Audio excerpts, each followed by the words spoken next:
Hey guys, welcome back to the channel. This is a story about what if Naruto destroys everyone in Chunin exams. Before I start, please support for more amazing content and do consider subscribing to my channel and share this video with your friends. This is written by FenreldStormblade and link in the description and support writer. Let's start the video. Chapter 1. Birth of Naruto, the Scorching Maelstrom. It was the day of the finals for the Chunin exams. Visitors from far and wide were in attendance. One such visitor had her feature hidden behind a heavy cloak and she was there to confirm if her source was correct, and if they were, then she would be very unhappy with the village. As she looked down at the field at the blonde boy with blue eyes, she knew she was going to be confronting the Hokage after the exams. Stadium Arena. Naruto stood with his fellow Chunin hopefuls, Neji, Shikamaru, Temari, Gaara, Kankuro, and Shino.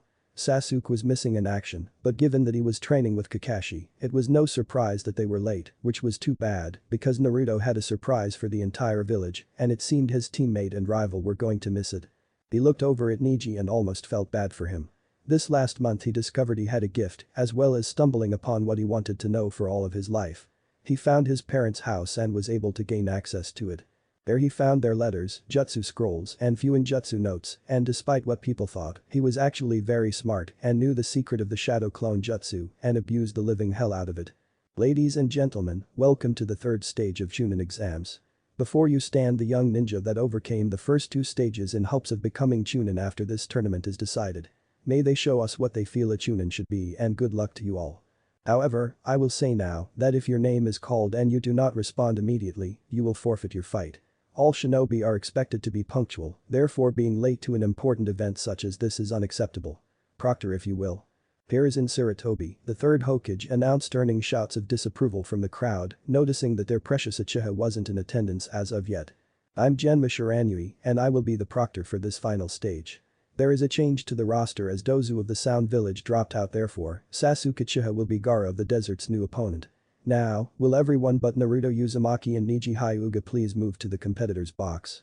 The proctor said in a bored but authorized voice. Naruto just stood there with a smirk, while Neji stood there with his usual stick firmly fastened up his ass. The other Chunin hopefuls looked at the two as they walked away unsure of what will happen. In the preliminary round, Naruto showed his unorthodox and unpredictable style of fighting, while Neji showed his love for mind games and precise yet brutal combat capabilities. What do you think, you lazy ass? Who do you think is gonna pull the win here? Temari asked her opponent. Troublesome woman, it'll come down to who can outthink and maneuver the other. However, if I were a betting man, I'd put my money on your fellow blonde, he's not as stupid as everyone thinks. He once painted the Hokage monument in broad daylight in that very same kill me now orange jumpsuit you see him wearing now, and no one saw him until he started laughing to alert everyone of his handiwork. Even then he outran Chunin, Jonin, and even Anbu for a good 30 minutes before our homeroom teacher found him and dragged him before Lord Third. Shikamaru said, plainly earning a look of shock from the Sant Kunoichi. Really? This should be an interesting match then. She said, leaning against the railing. Back on the field, Neji stood there relaxed, not bothering to get into a battle stance. You should just give up. Fate is determined that I will be the victor of this match. A loser like you shouldn't have made it past the written exam, much less the forest of death. Just like that poor excuse of a clan heiress, once a loser, always a loser. Did you say something? Think I had a piece of earwax blocking my hearing? Naruto said, picking a piece of wax out of his ear and flicking it away impassively before becoming serious. Listen, I don't care if you're a prodigy or a genius or whatever. I'm still going to kick your ass and make good on my blood oath. If you two are done your measuring contest, you may begin. Genma said. Naruto grinned. Prepare yourself, because about to prove that Hinata could and would have won your fight. Before Neji could respond, Naruto dashed forward and slapped him with something on the right of his chest and formed a single handstand, causing his body to go rigid. What is this, Uzumaki? That dumb ass is a paralysis seal. You won't be able to move unless I remove it. Now Mr. Prodigy, what is the point I'm trying to make? Naruto stood there, pulling a kunai and began twirling it on his finger. What the hell are you talking about? The arrogant Hyuga sneered. Boy, and here I thought you were supposed to be smart, Naruto groaned as he looked around, seeing the shocked looks on the audience's faces, especially the Hyuga clan and everyone that saw that match. Seems everyone else has figured it out, so how does it feel to be the last to figure out the obvious? Just spit it out already. Neji shouted, trying to channel his chakra to destroy the seal. Naruto sighed and pointed at his opponent's forehead. That seal on your forehead, you moron, from what I understand, any main branch member can activate it with a single hand sign and cause you unimaginable pain and possibly kill you by turning your brain into mush. Hinata didn't do that because she respects you too much. She wants your acknowledgement almost as much as she wants mine. And she's too kind-hearted to even think about using it, not to mention she obviously hates its existence. Even when you were about to kill her and had already struck her chest, she refused to activate the seal. Niji looked as if he was about to lose it in a fit of rage if he wasn't restrained by the seal. You're telling that weakling took pity on me? You aren't even listening, are you? Fine, I'll let you go. But before I do, don't think that you're the only one branded with a mark that affects your daily life. Naruto said, flatly slipping into a combat stance that only a few people recognized after releasing the paralysis seal. Niji shot forward trying to hit the blonde but was unable to because of Naruto's dodging, and he wasn't thinking clearly due to being blinded by rage. Naruto sighed and kept dodged every sloppy strike. He figured he only needed to show a little more to get promoted. He already silently created an enforced shadow clone and had it hide behind one of the trees to prepare for the blind onslaught. Niji, I'm only trying to get you to see that fate doesn't dictate everything. Life is what you make of it. Wake up. He said as he punched Niji in the gut after dodging another palm strike. That's it. Niji slipped into a stance the main branch recognized and were surprised that a branch family knew that technique. You're in range of my divination. Naruto groans. Niji became his attack while he did a seal-less substitution with his clone while Niji unleashed his 8 trigrams. 64 palms. Afterward, the clone dispelled confusing the Hyuga. Where are you, Uzumaki? Geez. If he couldn't even see the substitution, he's too far gone. Sorry Hinata, I did try to make him see reason with words. Time for force and to surprise everyone here with my newly discovered gift. Naruto grinned. Geez, not so loud. I'm pretty sure people in Kiri can hear you. He said stepping out from behind the tree. Time to stop playing nice. I tried reasoning with you. Before turning the audience. Ladies and gentlemen, prepare for the shock of a lifetime. Audience stands. What do you have planned, Naruto? You've shown quite a bit already and raised a lot of questions regarding your training this past month, and where have you been? You were supposed to run into Jiraiya but disappeared.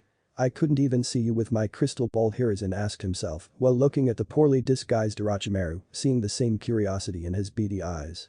Meanwhile, the hooded woman too was wondering what Naruto was about to show the whole world while thinking. I see you've inherited your mother's mischievousness. Show me what you've learned throughout your life.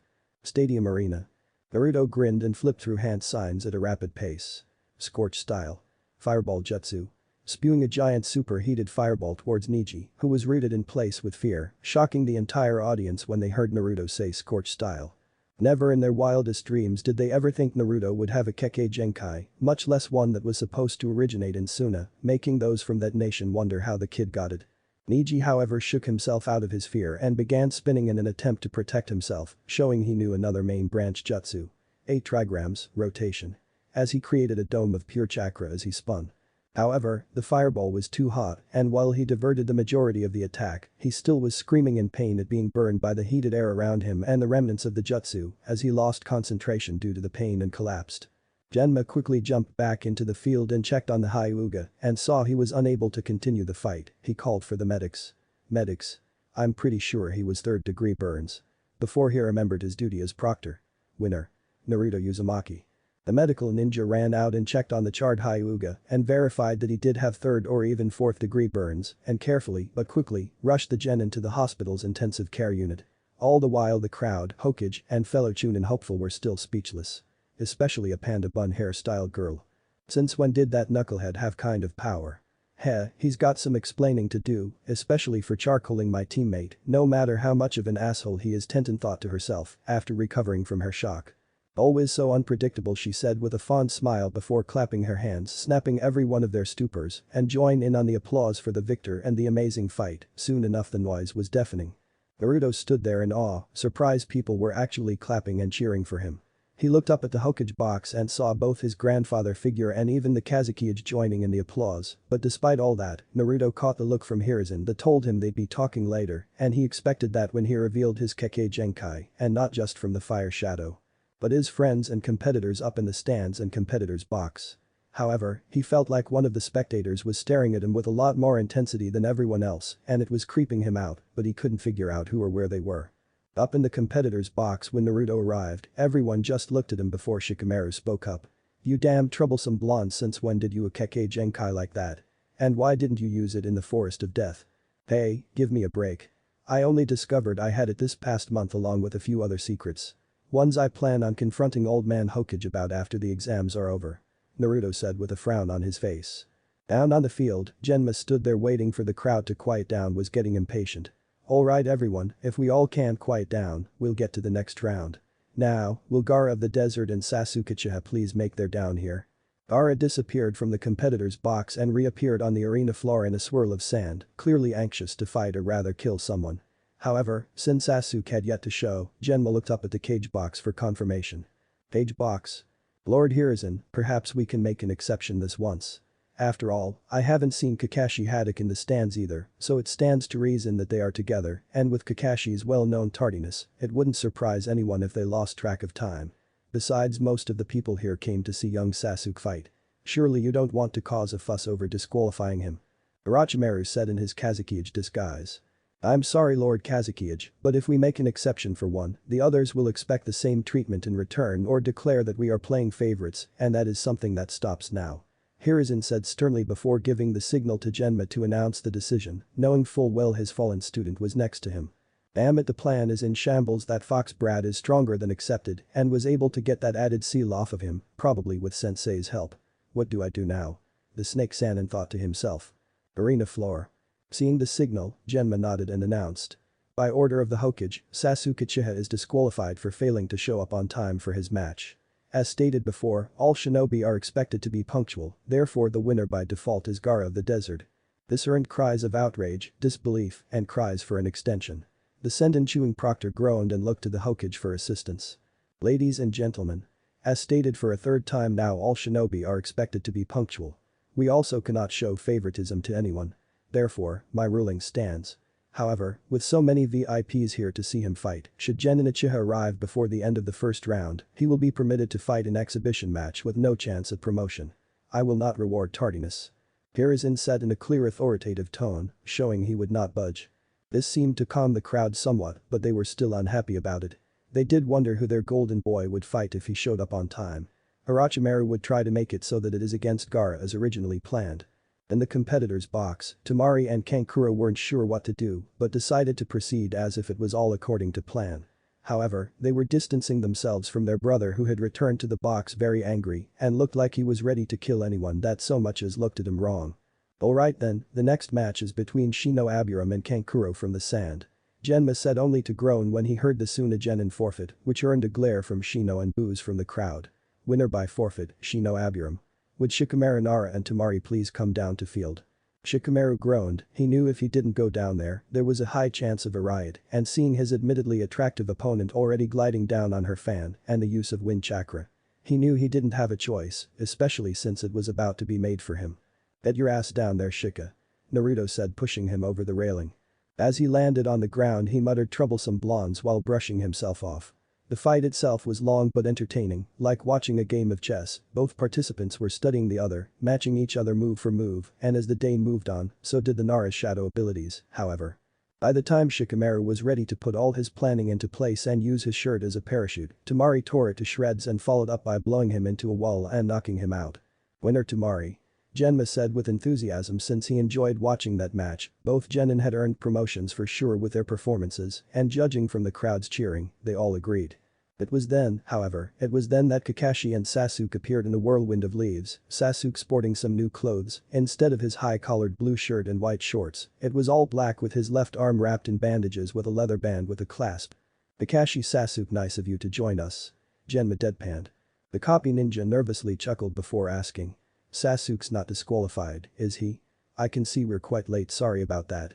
Sasuke scoffed at the thought, but he was curious because judging by the fact that the Sand Kunoichi and the lazy-ass Nara were on the field, albeit with one unconscious, that would mean that the first round of matches were finished, and unless they postponed his match, he was disqualified. And he'd raise hell if he didn't get his chance to get promoted, so he could get even strong in order to kill Itachi. Yes, Genin Uchiha is disqualified by Lord Hokage's orders. Genma started before Sasuke looked like he was about to blow a fuse, he continued while looking pointedly at Kakashi. And before you throw a fit you will be allowed to fight your match, however, you have no chance of promotion. All shinobi are expected to be on time for all occasions. So, if you want to cast any blame on anyone, blame your sensei for making you miss your deadline. I demand to speak to that old fool personally. You can't do this to me. He said unconsciously tapping into the power of the curse mark. Hiruzen stood up, using the teleportation jutsu, he appeared on the field glaring at the genin. 1. You dare demand anything of me or anyone else. 2. Let me now remind you, this is a shinobi village and I, as Hokage, am the ruling power in this village, therefore my discussion stands. Now stand down or I will have you detained for insubordination genin. Sasuke growled and went to flip through the hand sign required for his newly acquired jutsu, only for a robbed figure to appear from the stands and knocking him out. Forgive the intrusion Lord Hokage, but I couldn't stand looking or listening to this spoiled brat any longer. She said keeping her face hidden only to have Anbu, Kakashi, and Genma surround her with weapons drawn. You can put those away, I'm not here to attack harm anyone, well other than knocking out your late genin. And who might you be? You're obviously a kunoichi or have had shinobi training to appear like that so quickly. So, if you'd be so kind as to reveal and introduce yourself. The professor said in an authoritative tone that said she didn't, he'd have the shinobi around her to attack. Alright. Don't blame me if those from Suna have a cow. She said throwing aside her cloak revealing a beautiful fair-skinned 30-year-old woman with brown pupil-less brown eyes, green hair with orange bangs that framed her face tied in a bun with a hair need running through it. She wore a sleeveless backless top that highlighted her incredible curves, short tight pants that once again hugged her like a glove, with 2 lapels on the front and back, an obi around her waist, and 2 purple arm warmers that extend up to her shoulders. I don't think I need an introduction, do I? Hiruzen Sarutobi, Kakashi Haddock, Genma Shiranui, but for those in the crowd that don't know me I'm Pakura of the Scorched style. Pakura said calmly earning gasps from most and outrage from the Sand Shinobi and visitors. I was saved by one of your shinobi on a mission in Kiri where I was betrayed by my country. I'll give you more details away from prying ears alongside Naruto. How do you Hiruzen started before feathers started flowing throughout the stadium, Suna and Odo shinobi started attacking Konoha, explosions could be heard through the village, and the roar of a huge creature could be heard from outside the gates. I don't think now is the best time for that. Do you Orochimaru? The former Suna kunoichi said slipping into her combat stance. Fukuku and how is that you figured out who I was? Orochimaru said curiously. You mean besides you reeking of death and leaving your bloodlust unchecked? Seriously, do you ever have a bath? She said with a smirk causing the snake Sannin to growl. Kakashi, Genma, Anbu, assist the village. The Hokage said before seeing the Suna genin running off to the forest. Have the competing genin follow those 3 and stop by any means necessary. Bakura, I'd ask for your assistance I don't think I can take my old student alone in my old age. The Konoha shinobi nod and go off to do as told while Pakura just sighed. You're lucky that I need to talk to you later about Naruto because I will tell you I am not happy. Hiruzen sighed, if he was right, then his teammates had a hand in whatever reason she's not happy about and he'd bet his favorite pipe it had to do with his surrogate grandson. He shook his head at that for now and focused on his fallen student. Let's settle this Orochimaru. He said before flipping through biting his thumb and flipping through hand signs before slamming his hand down on the ground. Summoning jutsu. Monkey King Enma. Damn it, he had to summon that old monkey before my guards got here to put up the barrier Orochimaru hissed. And just as Enma was summoned 4 sound shinobi appeared in a square formation and already had flipped through the hand signs required and called out ninja art. 4 violet flame formation and summoned a barrier, boxing in Hiruzen, Pakura, and Enma with Orochimaru. The 4 putting a barrier around each of them to protect themselves ensuring the barrier starts up. It's about time you show up. Orochimaru snarled. Well no matter, it seems I'll need some help. What's he planning? Hiruzen thought ready to ask Enma to transform. Speaking of the Monkey King, Enma finally spoke up. Hiruzen, I see it's finally time to make up for your mistake of letting him go all those years ago and you better finish him this time. Don't you worry King Enma. I'll help make sure that happens. Pakura said respectfully getting a nod from the boss summon. Enough. Forbidden jutsu. Impure resurrection. The snake Sannin said as 3 coffins started rising. Pakura we need to stop them. Hiruzen said throwing shuriken and calling out shadow shuriken jutsu, multiplying them by 3 times stopping the 3rd coffin from rising, not knowing it didn't work due to who it was and therefore the reason for the unsuccessful summoning. Let me show you a proper fireball, not that small, low heat that Naruto did. Scorch style. Fireball jutsu. The dual-haired woman said spewing a fireball, twice the size and heat that Naruto unleashed on Niji, completely incinerating the other 2 coffins, causing Orochimaru to growl and curse. Well done young lady, that seems to put a kink in his plans.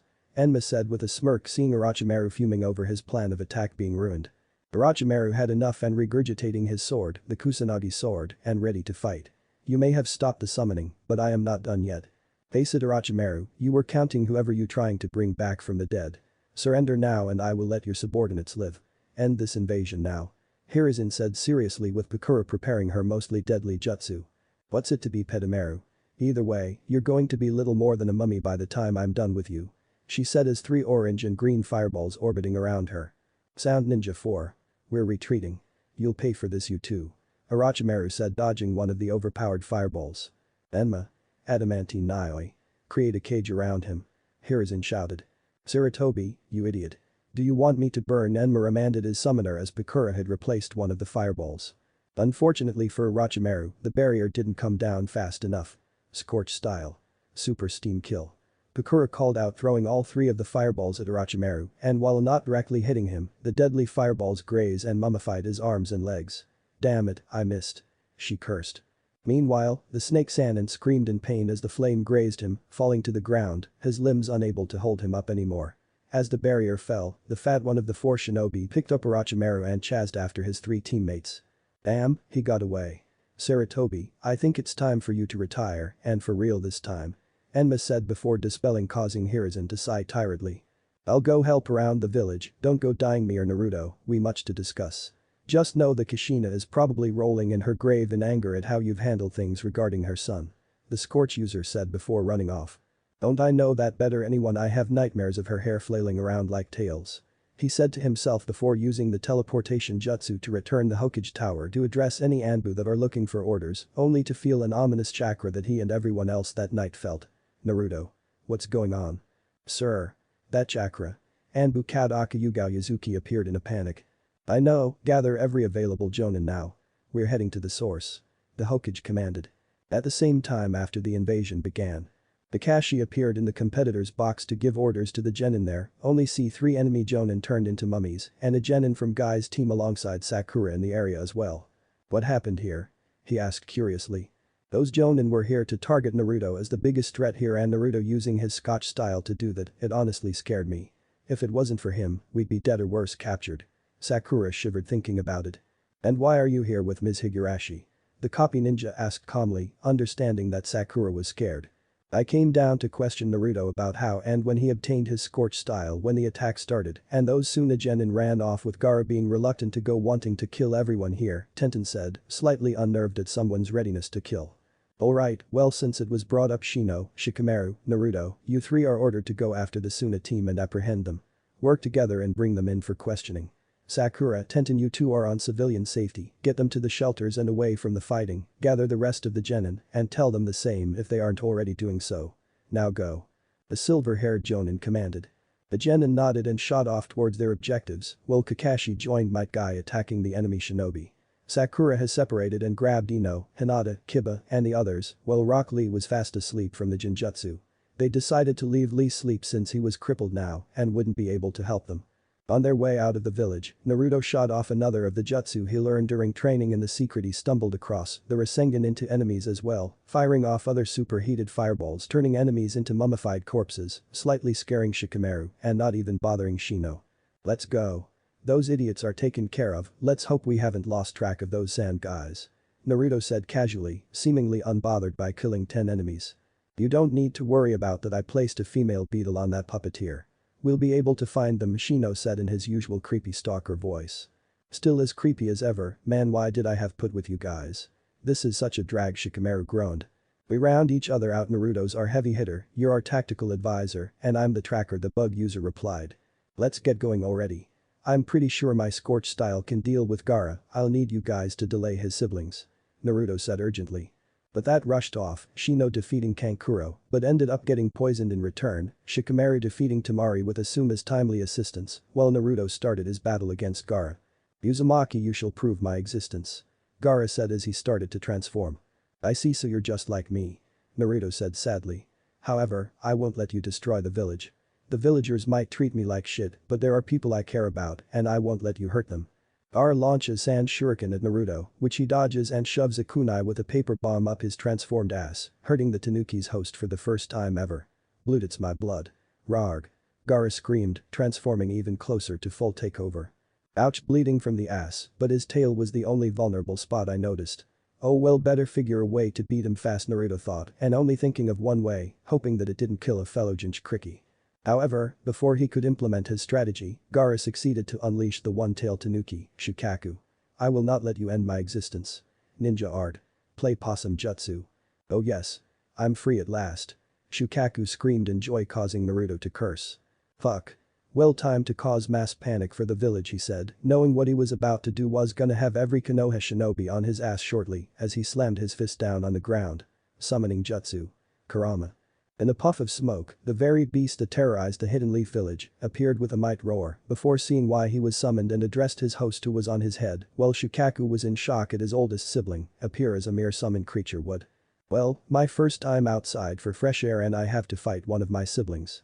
Then again, I did say to only summon me in case of emergencies. Very well, I'll lend a paw.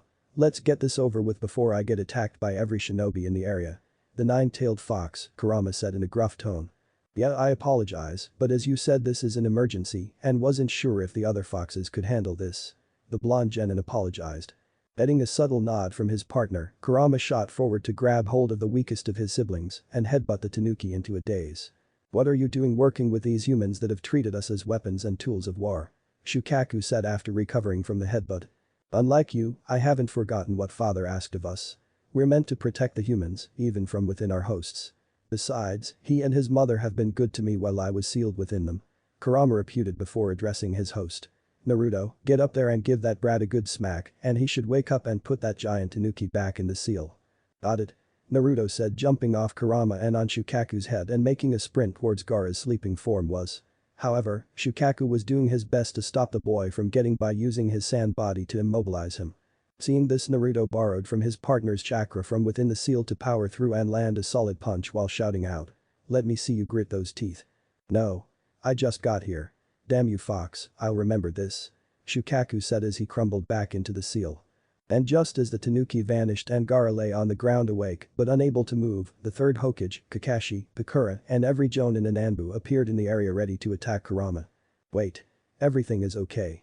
Naruto said, jumping off his partner's head while the fox groaned and sat down with his front paws up in surrender to show he meant no harm. What's going on, Naruto? Why is the fox out of the seal while you're still alive? Hiruzen said, on edge and still ready to attack. Because during my training this past month, he let me sign the fox summoning contract and said to only summon him in emergencies. So please, everyone stand down. I'll explain why he's a friend and how it wasn't his fault the night I was born. Naruto said, finally getting everyone to calm down and lower their guard before looking to his partner for the okay to go ahead. After getting a shrug, he looked at everyone. First, Kurama was ripped out of my mom, his previous Jinchuriki, by someone wearing a mask cover most of his face, except for his right eye, which contained the Sharingan. For those that don't know, female Jinchuriki take a massive risk having a family because their seals are at their weakest during childbirth. The bastard that attacked that night somehow knew this and acted on it. When he ripped Kurama here from mom, he was already put under a powerful Jinjutsu and summoned into the middle of the village. He didn't regain his senses until he already had his claw through mom and dad while they were trying to seal him into me, Naruto said, trying to fight back to tears while Kurama looked off to the side feeling guilty for killing his first friend in a long time, who happened to be his current partner's mother. Hiruzen, Bakura and Kakashi looked between the giant fox and the young man in shock, not only at the information that they received, but that Naruto knew who his parents were, and judging from the reactions from the other Jonin and Anbu in the area, they either wondered who the boy's parents were or were in shock that he found out. Naruto, how did you find out this information? Does it have to do with where you've been this past month? Hiruzen said in a sympathetic tone, seeing the boy he saw as his grandson was fighting back tears. Which information do you mean? Naruto started in a deathly calm voice before glaring at Kakashi and his surrogate grandfather. The information of who my parents are.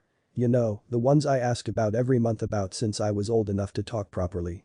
Or the information about what happened that night. Bakura joined Naruto in glaring at Hiruzen.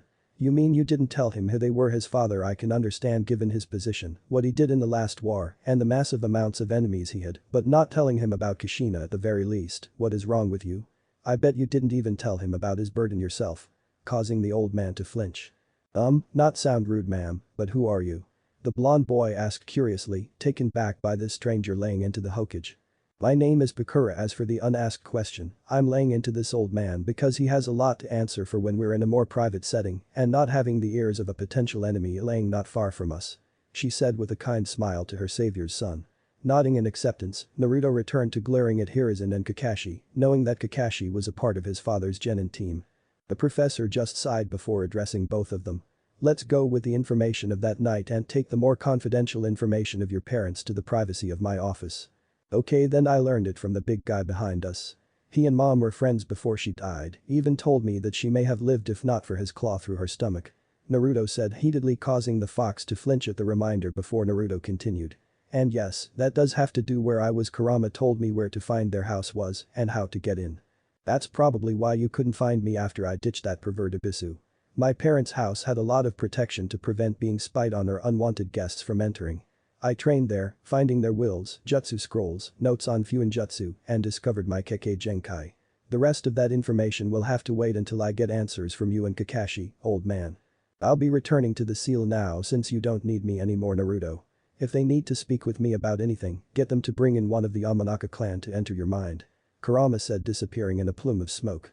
It was then that Temari, Kankuro, Shino, and Shikamaru arrived with the Sand siblings, ran over to Gaara to see if he was alright before surrendering to the Hokage. Hiruzen accepted their surrender, but before dismissing everyone, Gaara gathered enough strength to address a question to the one who beat him. How are you so strong? If we're the same, then why aren't you just like me? He asked in a pained tone. That's easy. I fight for those precious to me. My friends, my unofficial family, the people who were nice to me over the years. To be honest, if I didn't have them, I likely would have ended up like you. And before you say you don't have anyone like that, look to your left and right, your brother and sister love you despite being scared that you'll kill them for whatever reason. Naruto said solemnly. I see. Then will you be my first friend? The insomniac asked, the word friend feeling foreign to him. What are you talking about? We share the same burden, we're more than friends. We're practically brothers as far as I'm concerned. Naruto said with his usual foxy smile. Thank you, Naruto, Uzumaki, Gaara said weakly. Let's get these genin to the hospital. Once they are released, I have a feeling we'll have some unpleasant news to share. Hiruzen said before addressing the rest of Jonin there. Everyone, get back to the village and inform everyone that the fight is over. Jiraiya should have ended most of the major fighting by now. Naruto growls at the mention of Jiraiya, earning a frown from Hiruzen, clearly showing Naruto learned who Jiraiya was supposed to be, while Pakura looked curious what Jiraiya, the Toad Sage, meant to the blonde. Hokage Tower. Hiruzen sat at his desk with Naruto, Pakura, Kakashi, and Jiraiya standing in front of him, with Naruto looking like he was about to kill his student. So, before we begin, can you activate privacy seal-san, dismissed the Anbu? I'm sure this is very sensitive information. Naruto growled, not taking his eyes off Jiraiya, who was looking at the young man with curiosity, as well as that dual-haired woman, who seemed to stay close to the said young man. Hiruzen nodded and signaled his Anbu to leave and triggered the seals, but not before Naruto's eyes left Jiraiya and threw a kunai through the wall, revealing a dead unmarked Anbu, causing the Hokage to groan. Thank you, Naruto, I'll be handling that matter later. Now then, shall we get to business? Care to tell me why my neglectful son of a bitch godfather is here? I don't feel he deserves to even be near me after all this time. Naruto growled, shocking Pakura. I asked him to be here. You were supposed to meet him during your month of training, but you found your parents' house instead. The professor said with a frown. TCH. Let me guess, Ibisu was supposed to take me to the hot springs to train me on the water walking technique, where I was supposed to spot him peeping on the women bathing and call him out on it and give him some ridiculous nickname like Pervy Sage. The blonde deadpan, earning shocked looks from Kakashi, Hiruzen and Jiraiya. You're pretty sharp, Brad, how did you know? Jiraiya said, still in shock. My father said in his letter he left me within the house. Naive fool failed to realize that I'd be a pariah and not a hero. Kakashi-sensei wouldn't be a proper sensei to his entire team and focus on teamwork until the Chunin exams, and Jiraiya wouldn't be here to raise me, and he made sure whoever my godmother is or was wouldn't know that I survived that night by working with the elders.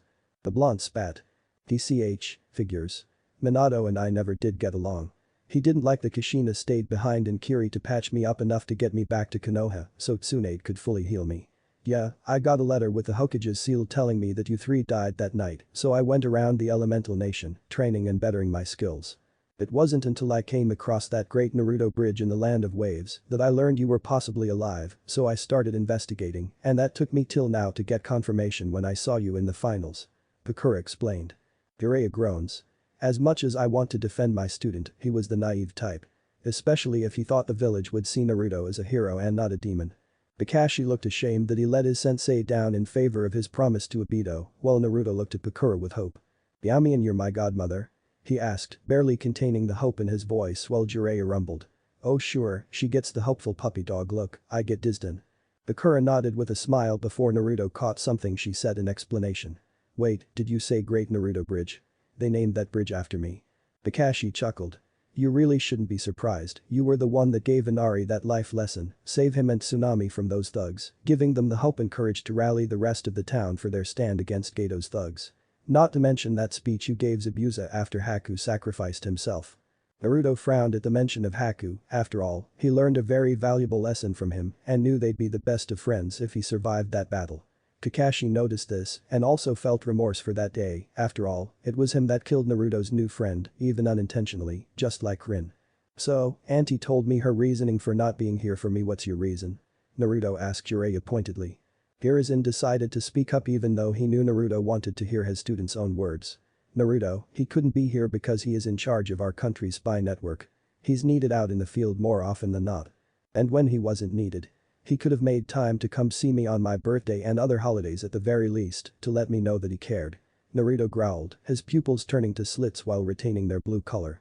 I have no excuse for not checking up on you outside of asking Sensei via my messenger toads, other than I was afraid to face you when you look so much like your father. Jiraiya said, ashamed of himself only get punched in the gut by his godson. Unless Minato left something for me with you or the toads, you can get out of my life. I have all the notes I need on that idiot's jutsu and techniques in the house. Go back to peeping on and getting beaten by women in their most intimate moments. The blonde said barely above a whisper, showing he was trying to keep himself from losing his cool outside of the punch he threw. Jiraiya looked devastated but nodded. He did leave something with me and the toads, but he said not give it to you until you old enough so your body can handle more of the fox's power. I assume you mean the key to my seal. The genin asked rhetorically, earning a nod in response. Alright, when it comes the time, then you can approach me to give it to me. Until then, leave me the hell alone. Naruto, aren't you being a little harsh? Can't you give him a chance? Kakashi said, feeling bad for his favorite author. No, I'm not. Rather than facing his fear and face me, he'd rather perv out on women and write that smut you read everywhere we go. And I don't care about this prophecy that my mom warned me about. The genin in the room said, sharply, catching Jiraiya off guard and everyone to look at Naruto, as if asking him to explain. Seeing this, he sighed. Mom said that the old pervert here told Minato about some prophecy that Jiraiya would train the child of prophecy and they would either lead this world to salvation or ruin, and mom warned me that he was damn near obsessed with the damn thing. Jiraiya flinched and sighed but didn't say anything because it was true, but he wasn't going to force someone to train with him. Hiruzen sighed knowing that it was true and knew that it was Jiraiya's hope to train Naruto into this child of prophecy. Now old man, I think it's your turn. Why didn't you tell me about my parents when you obviously knew? The younger Scorch-style user asked rather directly. The old man sighed. It's because Minato left me instruction not to tell you about him or Kushina until you became at least Chunin or 16 years old. I didn't get anything saying differently from your mother, so I assumed she wanted the same thing. Thinking back now, she was so proud to be a mother, she'd probably want everyone to know and to hell with the consequences. And Okami help you if you pissed her off. He shuddered at the thought of a pissed off Kushina, as did the other grown men while Pakura laughed at it. Yeah, there is a reason your mom was known as the Red Hot Habanero, and it wasn't just her crimson red hair. She had one hell of a temper too. She said while laughing even harder. Naruto laughed with her before getting disheartened. I wish I knew more about her. I'll tell you all about her later. The old Scorch-style user said in a motherly tone. Nodding, Naruto looked back to Hiruzen, who knew he wasn't off the hook just yet. My idiot father, I can understand because as auntie said, he was a major factor in the last war and made a lot of enemies that would love to get their revenge on him through me. Hell, I'm sure mom had her fair share of enemies as well, but you should have told me about her at the very least, and that the name Uzumaki wasn't just slapped on me, that we were once a powerful clan that took 3 of the 5 great nations to wipe out with only very few survivors left. And on that note, you might want to have a word with the elders and the academy about why my clan wasn't included in the history lessons, considering one of my ancestors was married to Lord First. You're right, I should have, and as you said, your mom had her own fair share of enemies, especially Kumo. They once tried to kidnap her for her Uzumaki genes, as well as her being Kurama, was it? He paused, getting a nod from the young man. Right, being Kurama's host, but I do admit Kumo does treat their Jinchuriki a lot better than this village seems to. As well as both of them seem to be able to work with their tailed beasts completely to where they assume its form and not lose themselves. He's right, Naruto, my sister Matatabi and brother Jayuki work perfectly with their hosts, even if Matatabi always seems to be in heat. Kurama said from within the seal. They must have some sort of training method we don't know about here. Yeah, I agree, but if Konoha isn't on the best of terms with them, chances aren't great we'll be allowed to learn it, Naruto responded mentally before addressing the Hokage. Alright, I guess I can understand that, but I still expect you to address that lack of my clan's inclusion into the history lessons and tell me why you didn't tell me yourself. I'd like to hear this too. Lord Hokage Kushina saved my life, I'm rather interested to hear this as well. Pakura said, looking like she'd burn the tower down just with her glare. For what seemed like the 100th time today, Hiruzen found himself sighing. There was no way to bring up the Uzumaki being a clan without revealing your mother's identity being revealed. As for the history of your clan, I will look into why it was removed. I'm sure you learned it already from your mother's letter and library. Naruto and Pakura seemed to understand his point but weren't happy about it if the temperature in the room was anything to say about it. Fine, but if something's not done, I might have to start exercising my rights as the Uzumaki heir. He said, making it clear that this wasn't a threat, it was a promise, and the god of shinobi knew the damage Naruto could do with that power. Very well, I'll do what I'm able to. You have my word. Hiruzen said professionally. As for your heritage, should you get promoted, I'll make a public announcement telling the whole village who your parents were and your importance to the village. The blonde nodded, knowing what he was talking about. If he wished, he could have the barrier seals and the swirls removed from Chunin and Jonin vests, as well as the forehead protectors, as the last living Uzumaki in the village.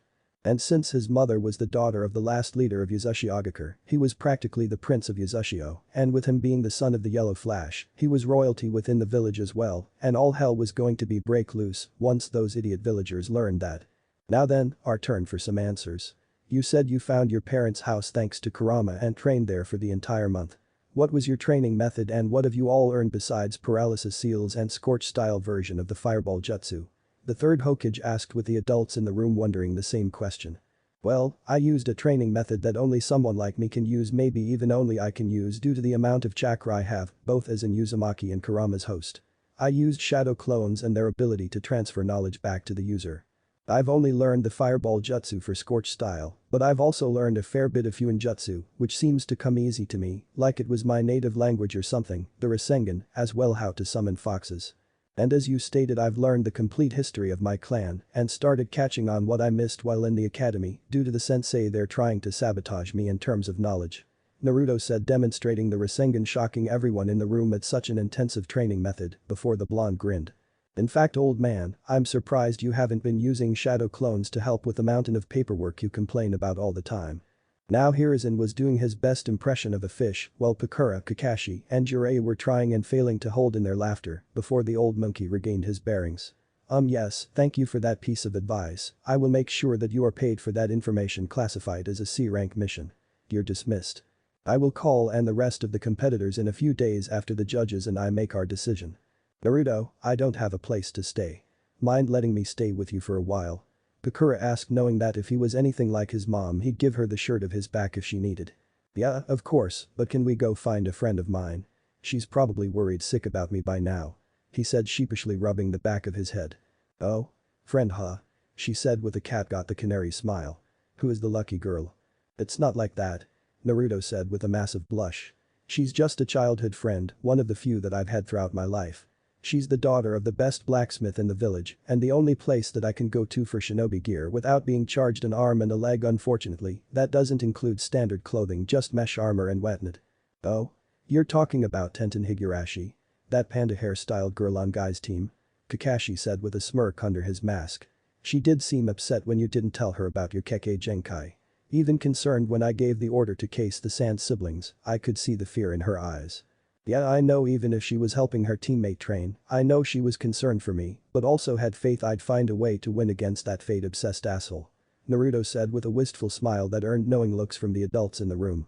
He's completely head over heels for her and doesn't even realize it was the shared thoughts of all three adults. Are you sure you want me to come with you to meet your girlfriend already? Pakura teased farther.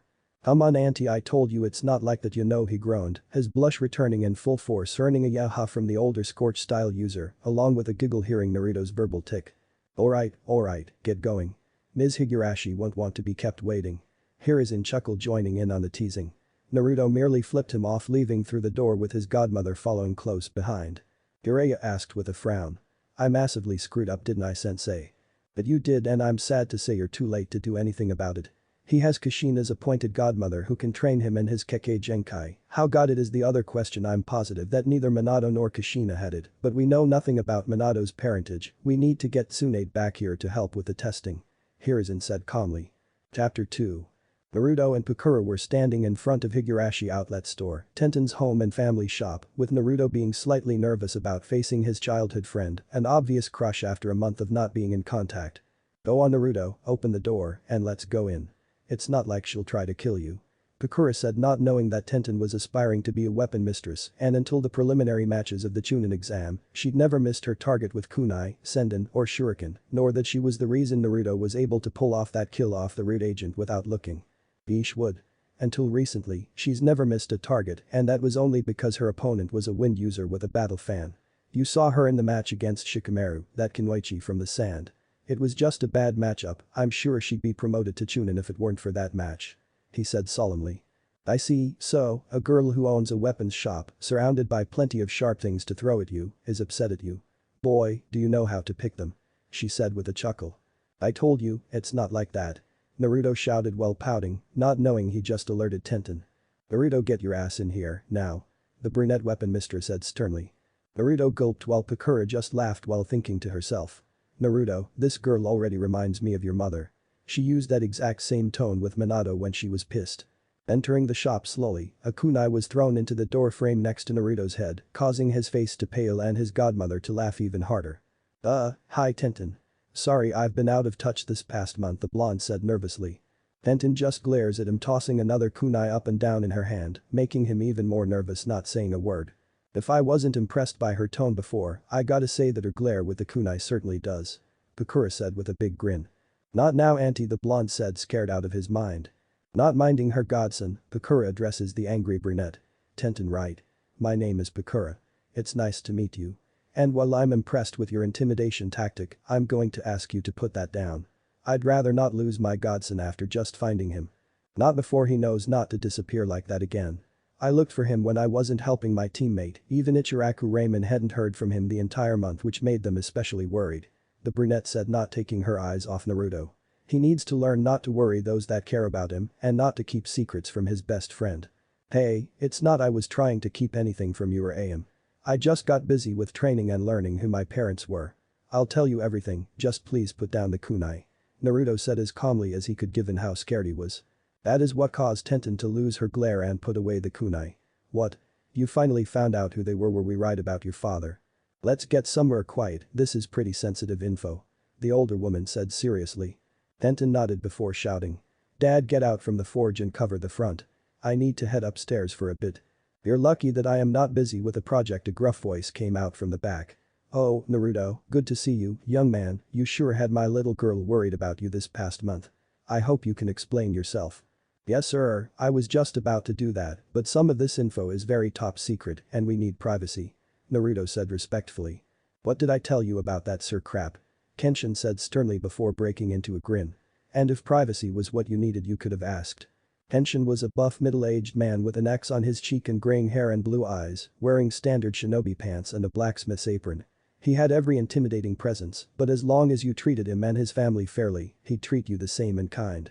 He pretty much lived by the saying, "Do unto others as you would have them do unto you." "How, what you mean, Dad?" Tenten said, confused. "You don't think I run a weapons shop and not have privacy seals for the top secret orders we get in, like certain three-pronged kunai?" he said, not losing a grin, shocking the kids, and a knowing look from Pakura. "You old bear, it's been a while." Pakura made herself known. "I see, so that's what this is about. Where have you been all these years, you pyro?" Kenshin asked with a scowl. "Traveling the world after given false information till recently," the dual-haired woman said, simply earning a nod of understanding from the scarred blacksmith. "Wait, you know something, Dad?" She said she was Naruto's godmother. The panda-haired girl said in confusion. The old bear sighed. "She's right, and before you ask, yes, I knew. Let's get those seals up before we say anything more." Getting a nod from everyone as Kenshin activated the seals while Tenten closed and locked the front door, flipping the sign to closed for the time being before Naruto looked pointedly at his best friend's father that practically demanded answers. "Alright, now that no one can hear us, where do we start?" the old bear asked with his arms crossed. "How about the fact that you supposedly knew who my parents were all this time and never once even hinted at it, despite knowing how desperately I wanted to know, or that you knew my godmother and probably knew that sorry excuse of a Sanin, Jiraiya, is my godfather?" Naruto said in a deathly calm voice. "Yeah, I knew who they were," They were our best costumers. Minato would come in for those special kunai of his, and Kushina would come in for sword maintenance, though we were better friends with Kushina than that naive fool. Kenshin said before turning to his daughter. Kushina was a good friend, would come over and help watch over your mom while she was pregnant with you while I ran the shop, even helped out in the front while I worked on orders from time to time. Never understood why she married that fool, even if he saves her from being kidnapped the one time. Beats the hell out me, he was an asshole to anyone that wasn't patriotic to the land of fire or an outsider like me. Kushina took in after I was betrayed by my country, and Minato was none too pleased about that. As I said back in the Hokage's office, Minato refused to acknowledge his wife's claim for me to be your godmother, always thinking of me as a spy or outsider, so he named Tsunade your godmother, even if she probably never got word about her responsibilities. Personally, I think they lived past that night, they'd probably be divorced by now. The only thing that saved their marriage was having you, Naruto. Personally, I think that asshole has some secret that related me or at least Suna, because he was especially pissed at me. Bakura said with a shrug, thinking deeply about why Naruto had scorched style, not knowing that Hiruzen and Jiraiya were wondering the same. Wait, mom and dad might not even be together if they lived. Wow. Glad I've pretty much renounced him and have no plans to take up Anamika's name, especially after everything I learned recently. Naruto said with a scowl. Alright, your turn, idiot.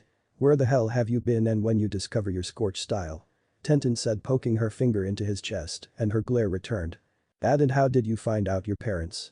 To my knowledge, the Hokage forbid those of us that knew them from saying anything until you reacted 16 or Chunin. The blacksmith asked. Naruto shrugged.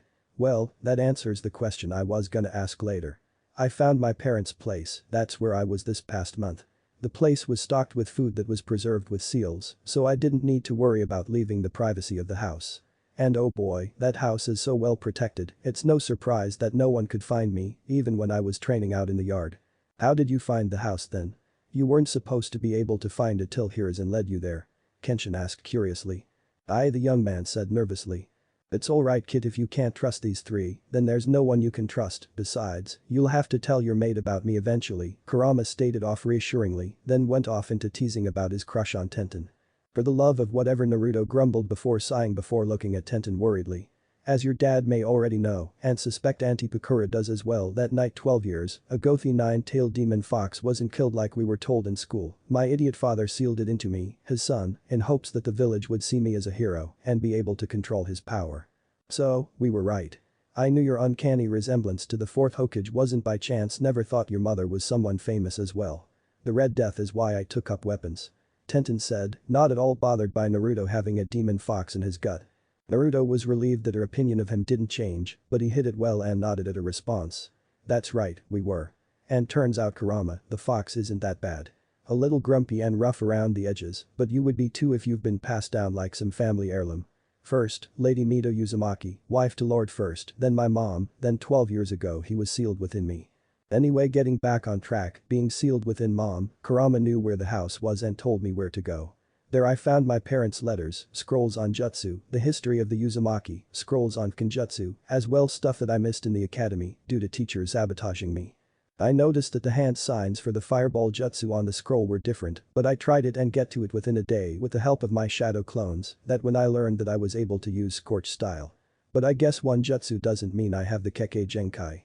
You're right, however, when we get to your home I can see if you really do have the same Kekkei Genkai I do.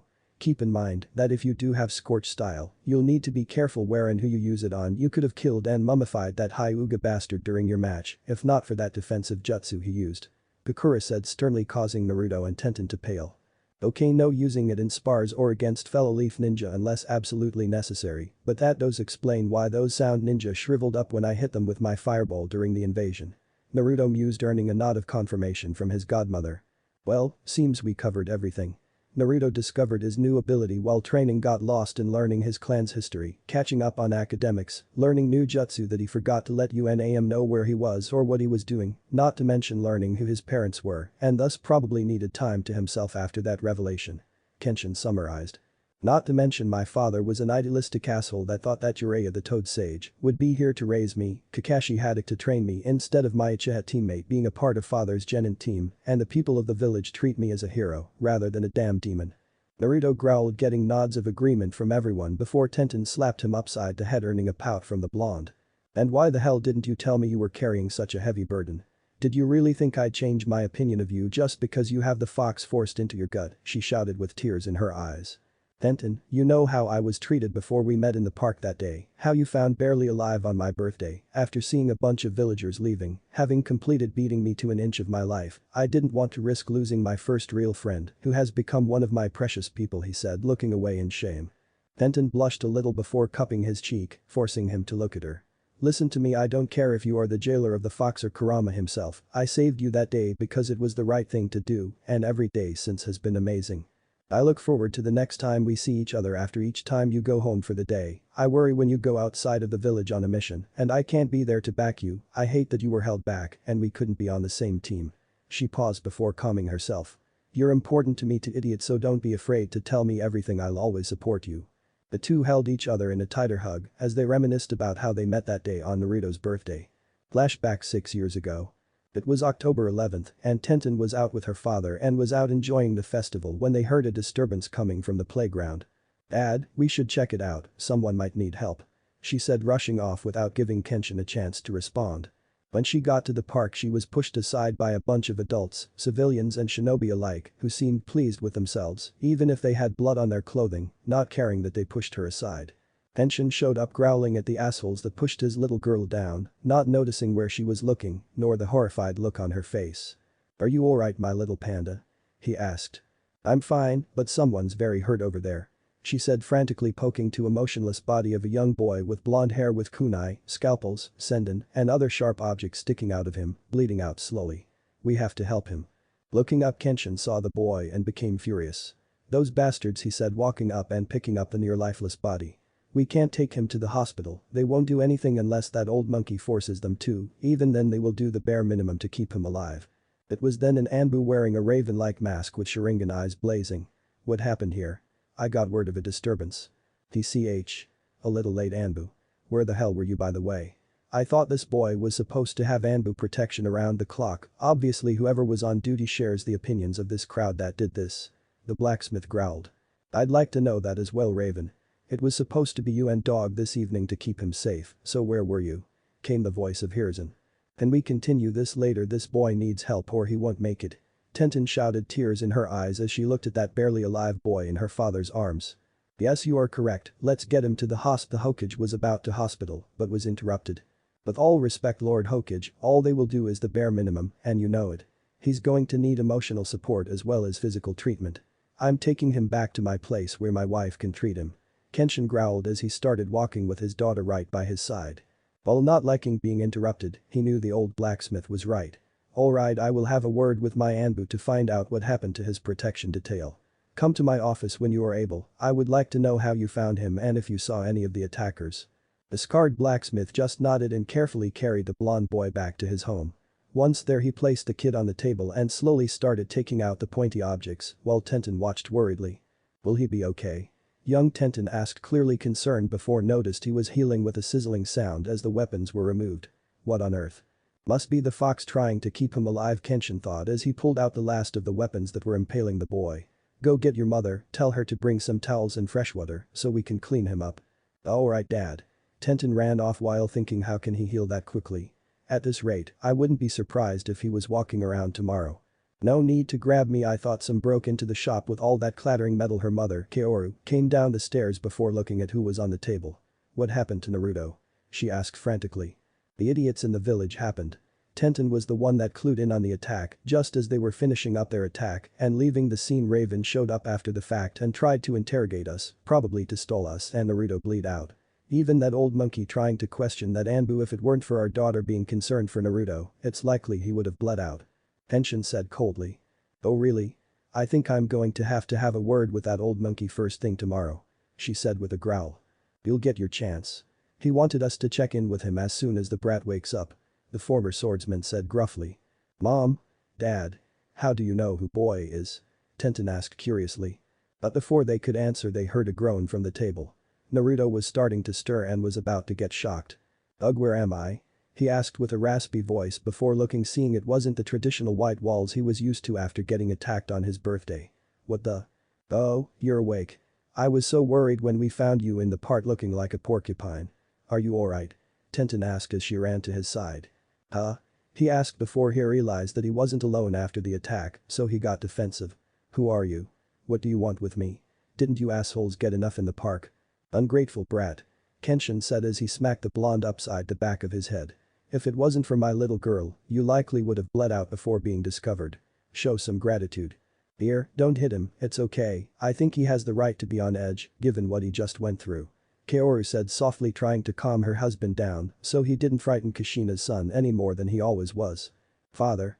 Tenten admonished before turning to the kid who seemed to be a year younger than her. I'm Tenten Higurashi. This is my family's shop and home. As my dad so rudely said, we found you after those people attacked you, we brought you here because he said the hospital wouldn't be of much help. Naruto was rubbing the back of his head where he was smacked with a pout. I'm Naruto Uzumaki, thank you for helping me. Normally I wake up in the hospital wrapped head to toe with bandages, even if I heal really quickly for whatever reason. They even keep me there for days even if I'm fine after a night of rest. I had noticed you healed ridiculously fast, but I'm just glad you're awake. You lost a lot of blood though, she said before turning to her mom. Hey, can he stay here tonight? Those people might try to attack him again, besides I wouldn't feel right sending him on his way with how much blood he's lost. Of course dear, I'll run a bath and get the spare room ready. Would you go get him something to eat, he's probably starving. Kaoru said with a warm smile that promised pain to her husband if he objected. Alright mom. The panda-haired girl said with a smile, running off to the kitchen while Naruto lowered his guard before addressing the adults in the room. Why are you helping me? Everyone else goes out of their way to make my life a living hell, he asked solemnly.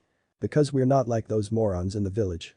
Besides, I can't say no to my daughter or wife, especially with how worried my little girl was about you. Just don't go taking advantage of our kindness, alright? Kenshin said with the glare of a protective father and husband, nearly getting a slap from his wife. We're going to see the Hokage once you're feeling better, he wanted to see us when we were able. Now just take it easy until your food and bath are ready. Naruto nodded and groaned as he got off the table and made his way over to a nearby couch to lay down till everything was ready, noticing that both ladies had left to take care of their tasks. I'll keep my guard up even if they seem like good people like the Ichirakus and Gramps. Trusting people usually seems to backfire. Around the corner, Kaoru looked at the injured boy sadly before looking at her husband sternly. You be nice to him. Kushina was good to us and we owe her a lot. It's bad enough we haven't been able to take him in thanks to those old fossils preventing us. And stay here with him and make sure he doesn't leave. I have a feeling he'll take the first chance gets to take off just in case we try drowning him or poisoning his food. Alright. I'll keep an eye on the kid, just hurry with that bath you offered him. Kenshin said, throwing his hands up in defeat. 30 minutes later, Tenten came walking into the living room with a piping hot plate of curry and a glass of milk in case the curry was too spicy. Here we go, I warmed up our supper before we left this evening, I hope that's okay.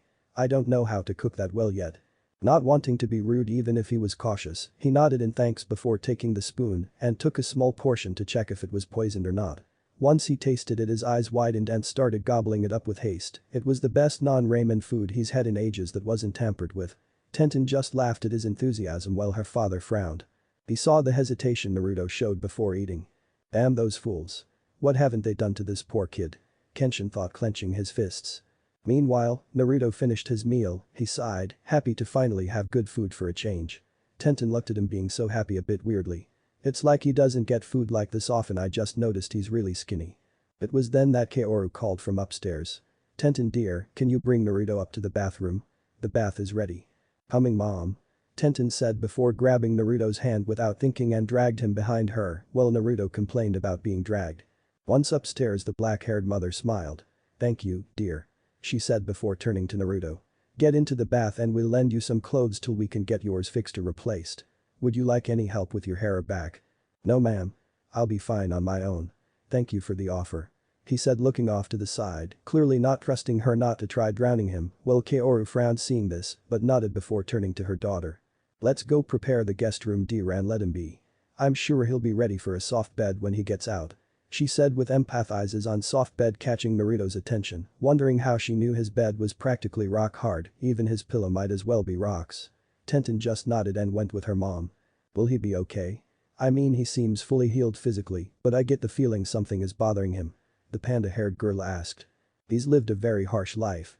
I wouldn't be surprised if he tries to decline the guest room to try to back to his own home, despite the dangers that await him tonight. The older woman said solemnly. But why was he attacked? What else has happened to that boy? He seemed so defensive when he woke up. Tenten asked. He hasn't dropped his guard once since he woke up, even when he devoured that curry. As for why, it's not my place to share it, not to mention if I were to tell you, I'd be killed by the Anbu watching us right now.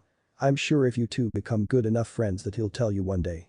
Her mother said with a sad smile, shocking her daughter that they were being watched. She was already wanting to be this strange boy's friend, if only to ease the pain and loneliness she could see in his eyes. Meanwhile, in the bath, Naruto couldn't figure out why these people were being so nice to him when everyone else except for Old Man Hokage and the Ichirakus treated him like he was a monster, a plague on this earth to be cleansed, as if his very existence was an insult. They've given him hot food, even if it was their leftovers, a hot bath, something he hasn't had since his asshole landlord didn't bother maintaining the boiler or the rest of the building for that matter, and they were offering him a soft and more than likely very warm bed for the night. They were very friendly with him despite the older man being a bit rude and abrasive, especially the girl that supposedly found him after the annual birthday beatings, which were 10 times worse than the normal beatings. In fact, he was sure if she didn't find him, he would have died tonight. If these people continued to be this nice, he wouldn't mind being friends with the girl that saved him. It was then that the girl he was thinking about called to him from the changing room. "Hey, I'm gonna leave a fresh towel and some of my dad's really old clothes for you to wear to bed. Mom's working on repairing your clothes and should be ready by morning." "Okay, thanks, and before you go," he says, trailing off, sounding vulnerable, something he hated sounding like. "Yeah?" she asked, worried he was going to try something stupid. Thank you for finding me, standing up for me, giving me food for everything." Naruto croaked out, clearly crying in the bath. "You and your family are one of few people that seem to give a damn so thank you." Tenten didn't know what to say. What she was hearing was a broken boy a year younger than her. She threw caution to the wind and rushed in and gave him a tender hug, and whether or not he registered the hug or not she didn't know, but she did know his crying only increased, but she could tell that his tears of joy. What she didn't notice was her mother looking on with amusement, seeing the beginning of an unbreakable friendship and very possible everlasting love. And from that day on, Tenten and Naruto were practically inseparable, growing closer each day. Even after she graduated and became a genin, they would hang out whenever possible. Flashback end. "Alright, you two, break it up. You're 1 inch away from kissing, and I won't have that in front of me, in my shop," Kenshin growled. They broke apart with full body blushes as Kaoru come downstairs, having heard everything. "Oh, let them be, dear, we both know they love each other, even if they won't admit it themselves." "She's right, you know. I look at them, I see Kushina and a better Minato, even though I just met Tenten," Bakura said, joining in on the teasing. Both teenagers just wanted to crawl into a hole and die. They never felt so embarrassed in their short lives, even if what their parents' guardian were saying was true. Both of them loved the other, just didn't know it, even if they acted like an old married couple at times. "Well, my little panda certainly could do a lot worse than him. He's never hurt her and has always been there for her since that day. It helps that he's more like his mother than his damned father," Kenshin thought. "She could be pinning for that Hyuga kid on her team with a stick so far up his ass, I'm surprised he can walk properly." As if reading her husband's mind, Kaoru smiled, thinking the same thing. Only what he didn't know is that she and Kushina used to joke around that their kids would be married one day, and judging from what she's seen over the years, looks like they were right. The only thing she had to do was get them to admit that they love each other and let nature take its course. "Well, I think that's enough teasing. We've all had a busy day, and I for one would love to get some rest. I'll be sure Naruto meets you at Ichiraku's for lunch so he can explain everything to AM and Tucci," the older Scorch user said, rolling her shoulders slightly before addressing her godson. "Also, we should be prepared to leave the village on a mission with Jiraiya. If I'm right, Hiruzen will want the best medic out there to run tests on you and me to discover how you got Scorch style." "By that, I assume you mean the slug Sannin, Tsunade Senju, the last of the old man's only genin team," Naruto said with a knowing look, getting a nod in response. "That would also mean that Gramps is likely going to step down and name her as his successor. He's not getting any younger, and I could see that he's tired and too old to do the job anymore." "I'll see you tomorrow, Tenten," he said with his rare honest smile that only a few ever see. Only if anyone looked close enough, you could see a faint blush on his face. "Yeah, you better, you idiot, and don't make me come looking for you or else," she said with a glare that said she was serious but couldn't be taken seriously since she had her own blush creeping up on her cheeks from that smile she loved so much. "You got it," the blonde said before leaving the shop with his godmother, who simply gave a wave to the elder Higurashi. A block away, Bakura had noticed the mixed reactions regarding Naruto. Some were glares of hatred which she glared back, getting them to back off, while some were looking at him with curiosity and pride from his match with the arrogant Hyuga and the strategy involved in doing so. Then there was the few who saw him during the invasion mummify enemy shinobi, earning even more respect from those who were starting to change their mind about him being the nine-tailed fox in human form. What bothered her is that Naruto just seemed to be ignoring them all, the good and the bad, meaning he was overly used to it, and she knew that if Kushina was alive, she would have razed this village to the ground by herself, let alone ask for help. After 30 minutes of walking, they arrived at the edge of the village, right next to the ruins of the Uchiha district, with the Saratobi compound nearby, along with the stadium nearby. Naruto was hiding right under Hiruzen's nose, and his family didn't even notice. The older Scorch style grinned. It's been a while. The last time I was here was before that idiot asked me to check out something that turned out to be a wild goose chase. It just so happened to be a couple of days before your mom went into labor. So I was a good 2 days away when I got a toad messenger telling me about the false news. I'm willing to bet that idiot removed me from the Matrix. I'll fix that. Naruto said as he cut his hand and wiped his hand over seemingly nothing to reveal a large house, one that could be considered a mansion if we're just a bit bigger, with a very large yard. He motioned for her to follow him. Come on, let's get in before anyone tries to follow us in. Nodding, they both stepped through the barrier as it reactivated the seal that camouflages the house to look like an empty lot before anyone noticed. Naruto had his usual foxy grin seeing it happened. I always love seeing that happen, and seems that I don't need to update the Matrix, the only ones that are able to get in here are you and me without invitation. Mom must have noticed Minato removed you before she had me and re-added you without him knowing.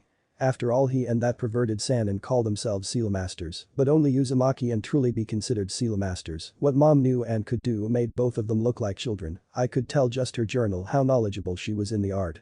Once I get more training in, I could probably remove that hickey on Sasuke's neck. I don't doubt that. It was Kushina that helped him improve the second Hokage's flying rage and jutsu. But even she was nowhere near Lady Mito in terms of kenjutsu skill, and I know you surpass both of them in time. Bakura said with a kind smile. Thanks auntie. Let's get inside the house. I could use a shower and something to eat before we get to any training. He said tiredly. Yeah, I bet. You've been through a lot today. That's why we'll start your Scorch-style training tomorrow after your date with Tenten. She said teasingly. I told you whatever, even if I did like her that way, I can't risk her being targeted by people that don't like me, or people that will be after me once my heritage is made public, or any unforeseen threat out there that would use her to get to me. I don't know what I would do if something happened to her because of me. Naruto in a firm but distraught voice, showing that he did love her. You know, from what I've seen today, she'd be pissed you don't trust her to defend herself.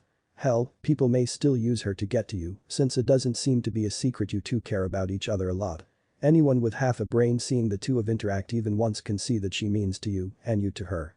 She has her father, who is a retired samurai who has one hell of a reputation. The same goes for her mother.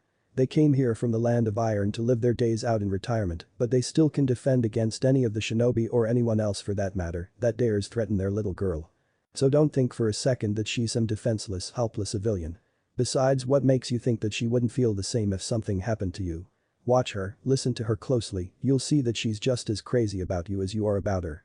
Bakura scolded her godson, feeling insulted for the girl for the lack of faith he seemed to place in her. What makes you think for a second I don't know that? He said with his head down, barely above a whisper, but was heard very clearly. I know exactly what she's capable of. But even someone of her capabilities can be taken down by numbers, or a surprise attack, or both. The same goes for me, or you, and the civilians have proven themselves dishonorable enough to do something like that. Hey, she said softly, putting a hand on his shoulder, getting him to look up at her. There will always be a risk when shinobi go into a relationship, even more so for Jinchuriki, but if you truly love this girl, you need to take that risk. Besides, your mother shared a secret with me, the key to taming a tailed beast is to surround yourself with the love of others. But from what I saw, the love of the person that matters to you most is the real key. Don't deny yourself that love and happiness. Naruto just looks at her in awe, tears in his eyes, nodding, understanding what she was saying. I will take your advice and see how things go in the next few days. If it goes as you say, and she does feel the same for me as I do her, I'll ask her to be with me. Attaboy. Now, go wash up, I think it's time if I've lost my touch in the kitchen. Bakura said with a smile. Getting a silent nod in return, he took off to have his shower. Once he was out of earshot and she heard the shower running, she said to herself out loud. Silly boy, I could tell she's just as head over heels for you as you are for her. I wouldn't be surprised if she made the first move sooner than later. For the rest of the evening, Bakura made up a full-course meal that Kushina taught her how to make, and the two spent the night sharing stories, Bakura telling stories of her journeys and what she knew of Kushina, Naruto telling stories of his pranks and the missions he's been on, his other friends, the people that have been good to him over the years. All in all, it was a peaceful night and one that Naruto had been yearning for years, a night where he finally had a family to come home to, some who would be there to welcome him home. What if Naruto destroys everyone in Chunin exams? And thanks for watching my video till the end. If you enjoy this content, then do consider subscribing to my channel and leave a like if you guys need the next part, comment down, and thanks for watching the video and see you guys next video.